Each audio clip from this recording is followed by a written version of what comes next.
Welcome. May these words bring you peace. May this moment be a quiet shelter for your soul, like a fresh breeze that enters through an open window and softens everything inside. Today, I want to talk with you about something simple, yet profoundly transformative: gratitude. Gratitude is one of the most secret and beautiful languages of the soul. It doesn't need to be spoken loudly to be real. It doesn't ask for attention. It doesn't demand notice. Gratitude happens in silence. It vibrates from within. It brightens the heart like a gentle light that, even if small, never stops glowing. It is as if each whispered "thank you" inside us creates a soft, warm spark capable of easing even the heaviest burdens of the day. But in the rush of life, we almost always forget to be grateful. The human mind tends to focus on what is missing, on what hurts, on what went wrong. We look first at the shadows. It's natural. It's how we are built. But something extraordinary happens when, even surrounded by shadows, we choose to look toward the light. Gratitude is this choice. A simple choice, yet one that changes everything. Gratitude is a profound form of prayer. We often think prayer is only about asking, begging, pleading for answers, placing our needs before God. And yes, prayer embraces all of that. But there is another kind of prayer, one that rises from an even more intimate place: the prayer of recognizing the good that is already here. When we are grateful, we are telling God that we notice His hands in the details. We are saying that we do not take anything for granted. We are acknowledging that His care surrounds us constantly. Gratitude is a prayer that doesn't ask, it returns. It returns love. It returns presence. It returns trust. And here is something beautiful. The more we give thanks, the more reasons we discover to be thankful. Not because life magically changes, but because we do. Gratitude sharpens the spiritual senses. It opens windows that seemed sealed. It reveals small treasures hidden by hurry, fear, or exhaustion. Suddenly, we realize that beauty was all around us all along. We simply weren't looking. Gratitude transforms because it changes the direction of our gaze. Instead of focusing on what is missing, it highlights what is already present. Instead of emphasizing pain, it reveals what blooms despite it. Instead of feeding scarcity, it strengthens abundance within. A grateful heart does not deny reality. It does not pretend everything is perfect. It simply refuses to drown in sorrow. It sees the difficulty, acknowledges the challenge, but also notices what remains: life, love, learning, protection, purpose. Gratitude is like a small lamp lit in a dark room. It may not erase the darkness completely, but it is enough to guide our steps. It is a gentle force, steady, quiet, persistent. Perhaps you're wondering how to cultivate gratitude daily, especially in difficult times. Gratitude does not appear from nowhere. It is a practice, a discipline, a posture of the soul. The more we practice it, the more natural it becomes. You can begin simply. When you wake up, before touching your phone, before getting pulled into the rhythm of the day, place your hand over your heart and thank God for one more chance. Say quietly, "Thank you for another day. Thank you for the life that moves within me." Beginning the day with gratitude changes the tone of everything that follows. Gratitude grows when we notice the small things: the warm cup of coffee, the comforting shower, a kind smile, a gentle breeze, a moment of laughter, a meal shared, a peaceful silence. These things seem small, but none of them are small. They are the texture of life. Gratitude also blossoms when we transform complaints into awareness. Instead of saying, "I'm exhausted," we can say, "My body is asking for rest." Instead of "This is hard," we can whisper, "I'm learning." Instead of "Why is this happening to me?" we can ask, "What might this be teaching me?"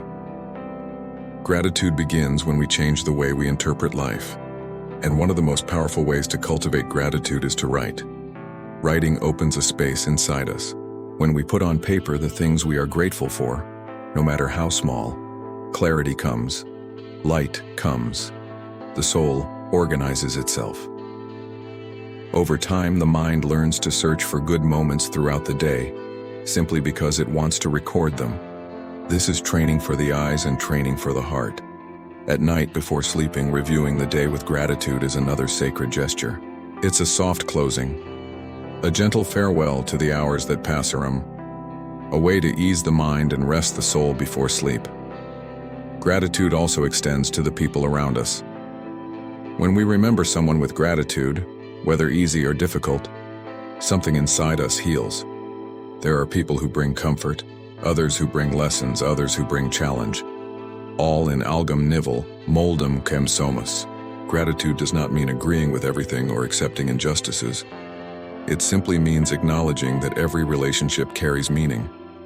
And we often forget to be grateful for ourselves, for our invisible efforts, for our quiet battles, for our resilience, for the ways we kept going even when no one saw our struggle. You too are a reason for gratitude. Gratitude truly changes lives. There are stories that illustrate this in deep, touching ways. A woman who battled anxiety for years found relief not in drastic changes, but in a daily practice, writing 5 things she was grateful for. In the beginning, it felt forced. Her heart was heavy. But as the days passed, she began noticing small lights scattered through her routine, moments of peace she had ignored, and gradually, gratitude became a kind of gentle healing.